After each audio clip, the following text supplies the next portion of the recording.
Assalamualaikum warahmatullahi wabarakatuh. Salam sejahtera untuk kita semua. Merdeka. Merdeka. Bapak Ibu, masyarakat Banyumas yang saya cintai, saya malam ini kedayoan tamu dari perwakilan para orang tua siswa melalui MKKS, yaitu para kepala sekolah di Kabupaten Banyumas MKKS ini, dan juga ada Ibu Kepala Dinas, ya, ada ini dari PAUD, perwakilan Bunda PAUD, yang menghendaki adanya sekolah tatap muka segera dibuka. Sekarang juga, waduh, mumet ini, ya. Maka kemudian saya panggil, saya undang ini dari Dinas Kesehatan yang menangani penanggulangan pencegahan COVID-19, nanti juga akan membahasnya. Untuk itu secara langsung aja, biar jelas dari Kepala Dinas, sampaikan sebetulnya maksud tujuannya apa. Terima kasih Bapak. Sebelumnya saya menyampaikan permohonan maaf karena sudah mengganggu waktu istirahat Bapak. Kami menemui Bapak pada malam hari ini dalam rangka membawakan aspirasi dari masyarakat Bapak yang banyak bertanya dengan kegiatan pembelajaran jarak jauh. Terdapat kesulitan bagi masyarakat sehingga banyak masyarakat bertanya kepada Dinas Pendidikan kapan kira-kira sekolah di bawah jajaran pemerintah Kabupaten Banyumas bisa segera dibuka, segera dimulai untuk tatap muka. Demikian Bapak Bupati. Nah, kami didampingi oleh MKKS dan Bunda PAUD. Nanti secara teknis dari MKKS dan Bunda PAUD akan menyampaikan beberapa permasalahan yang ada di sekolah dan juga yang ada di kegiatan PAUD. Demikian Bapak. Silakan dari MKKS. Terima kasih Bapak. Mohon izin menyampaikan beberapa hal. Jadi memang seperti disampaikan oleh Ibu Ira tadi, bahwa memang banyak masukan dari para orang tua kepada kami di sekolah. Memang faktanya di sekolah pembelajaran jarak jauh sudah kami laksanakan selama pandemi ini. Guru-guru juga belajar banyak tentang bagaimana menjalankan pembelajaran jarak jauh itu. Tapi waktu yang lama dan tidak ada kepastian kapan masuknya, ini ternyata membuat orang tua semakin resah Bapak. Akhirnya para orang tua lewat paguyuban orang tua kelas itu menyampaikan ke sekolah, mendesak ini kapan nih sekolah ini mau masuk. Nah, fakta yang lain adalah memang pengelolaan kelas melalui pembelajaran jarak jauh ini juga mengalami kesulitan dan tidak efektif. Kenapa? Karena memang anak dengan guru itu tidak pernah bertemu langsung. Banyak masalah di situ. Di antaranya memang seperti kedisiplinan anak itu tidak bisa kami kontrol, keikutsertaan anak di dalam pembelajaran juga tidak bisa kami kontrol, belum lagi dampak-dampak sosial yang lain, seperti misalnya anak lebih cenderung bergerombol malah justru bukan belajar bersama dengan temannya, jadi malah tidak mengikuti pembelajaran, malah justru melakukan kegiatan-kegiatan yang justru itu kontraproduktif dengan pencegahan COVID itu sendiri. Nah, untuk itu kepada Bapak Bupati kami mohon barangkali memungkinkan ada kebijakan agar sekolah ini bisa dibuka mungkin secara bertahap. Yang terpenting adalah ada komunikasi antara antara guru dengan siswa, antara sekolah dengan siswa. Barangkali itu Bapak permohonan kami. Mohon maaf, terima kasih. Kalau ada tambahan. Terima kasih. Mohon maaf Bapak Bupati. Menambah yang disampaikan oleh Ibu Kepala Dinas dan Ketua MKKS, bahwa sekolah guru-guru sudah berusaha untuk melaksanakan pembelajaran yang menarik, yang baik, yang tidak membosankan melalui kegiatan-kegiatan mengikuti seminar, IHT, baik yang dilaksanakan oleh Dinas, oleh MKKS maupun lembaga-lembaga lain yang terkait, lembaga-lembaga yang peduli pada pendidikan. Akan tapi karena waktu yang sudah cukup lama, kita belajar di rumah mulai Maret sampai Agustus, sudah hampir 6 bulan, sehingga menjadikan keterikatan rasa status pelajarnya hilang, sehingga disinyalir ada pelajar yang masuk pang. Beberapa beberapa minggu yang lalu pada saat sekolah mendatangkan siswa mengambil buku perpus nyun sewu Bapak Bupati, banyak anak-anak yang sudah gondrong, sudah disemir, dan itu barangkali tanda-tanda pang juga, Pak. Jadi mohon apa yang disampaikan oleh Ibu Kepala Dinas, oleh Ketua MKKS yang menyalurkan aspirasi siswa, aspirasi orang tua untuk bisa diakomodir, sehingga dampak-dampak dari belajar di rumah yang konsepnya adalah belajar di rumah akan tetapi lebih berdampak negatif pada penyimpangan-penyimpangan itu bisa terkendali dengan ada kesempatan anak datang ke sekolah untuk berkomunikasi dengan guru. Demikian, terima kasih Bapak. Ini istri saya itu ikutan Bunda Paut, anak pakai mewakili paut-paut nih. Iya, saya beberapa kali ada keluhan baik dari para tutor PAUD, guru PAUD, orang tua. Ini banyak sekali yang meminta juga tatap muka. Dia pokoknya janji anak-anak pasti pakai masker.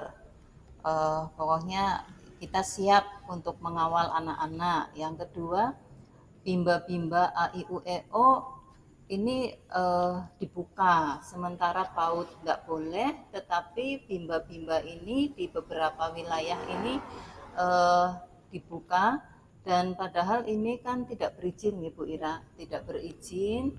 Jadi meresahkan baik guru-guru PAUD maupun para orang tua yang mungkin tidak bisa masukkan ke bimba. Nah ini harus bagaimana, karena mereka juga sudah stres, para orang tua juga stres, anak-anaknya di rumah saja, anak-anaknya nangis, kepengen ketemu gurunya, kepengen ketemu teman-temannya gitu, karena mungkin anak-anak PAUD kan tidak bisa dibilangin. Mungkin itu saja.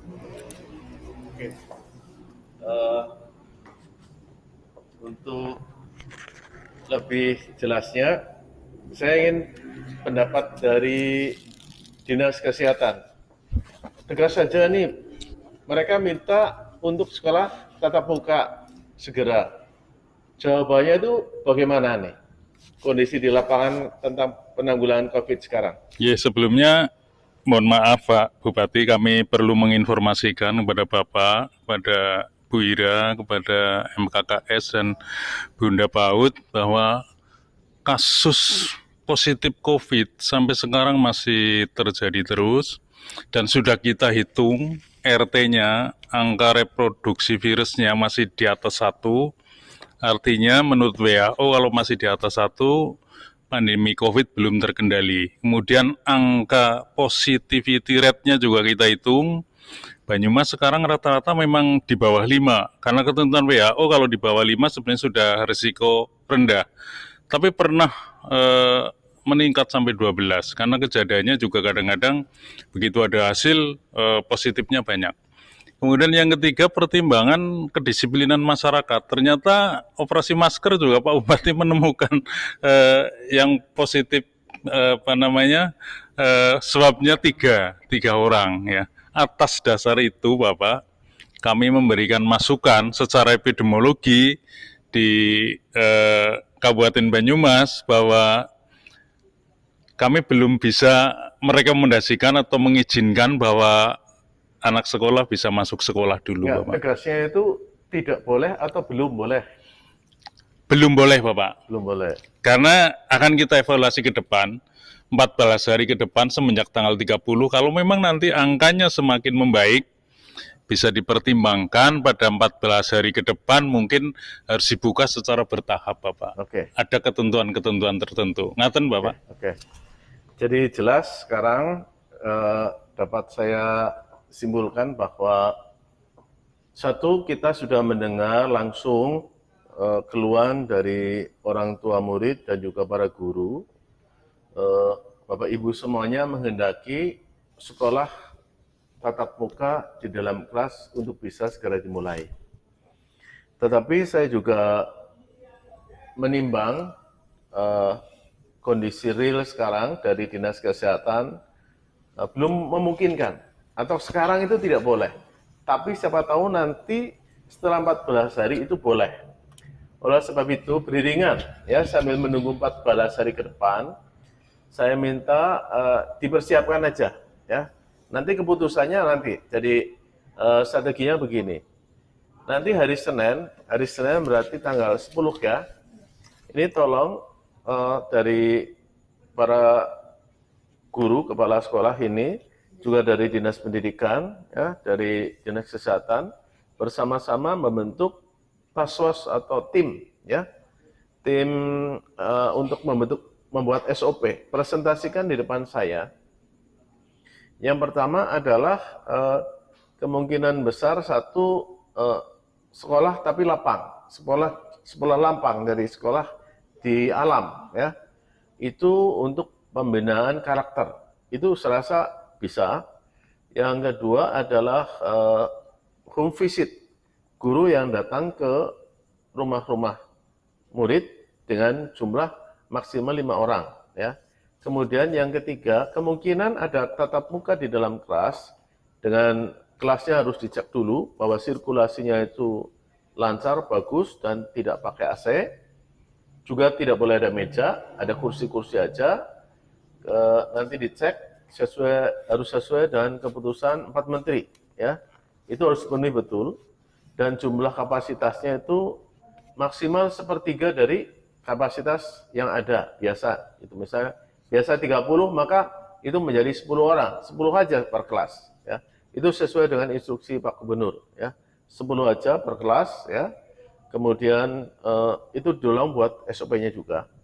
Dan itu mungkin hanya bisa berlaku untuk SMP dan SD itu kelas 4, 5, 6. Sedangkan 1, 2, 3 dan juga PAUD jangan dulu. Nanti kita akan bahas gelombang berikutnya setelah kini dapat kita selesaikan dengan baik dan dapat kita kontrol dengan baik. Nanti juga harus ada program yang untuk mengontrol semuanya secara real time setiap hari, supaya kalau ada pelanggaran-pelanggaran dapat kita atasi bersama. Dan juga untuk bimbel-bimbel AIU-EO itu nanti harus ditertibkan. Nanti jadi pengiren-iren ya. Itu sebetulnya tidak boleh. Nanti Dinas Pendidikan sama Satpol PP sama Dinas Kesehatan mengecek kondisi di lapangan. Saya minta masukkan data-data yang bimba AIU itu ada di mana saja ya. Jadi yang PAUD kelas 1, kelas 2, kelas 3 belum bisa. Terus yang SD kelas 4, 5, 6 dan SMP keputusannya adalah nanti di tanggal setelah tanggal 18 kita rapat lagi ya menyelesaikan ini. Nanti surat edaran itu kita buat setelah tanggal 18. Kemungkinan bisa mulai sekolah. Kemungkinan kalau RT sama PR-nya itu sudah memenuhi syarat WHO ya. Jadi ini jangan hilain ini. Ya. Siap. Syarat ini bahwa reproduksi rate-nya sama positivity rate-nya masuk persyaratan WHO. Iya, Pak. Itu masuk, maka tanggal 24 kemungkinan boleh. Tapi kalau tidak masuk, maka mohon maaf, itu tidak bisa kita penuhi. Jadi kita masih nunggu sampai 2 kali rapat, tanggal 10, tanggal 18, nanti keputusannya surat edaran adalah setelah tanggal 18 dan bisa masuk tanggal 24. Itu paling cepat. Oke, ada lain lagi? Clear? Oke, makasih. Wassalamualaikum warahmatullahi wabarakatuh. Waalaikumsalam warahmatullahi wabarakatuh.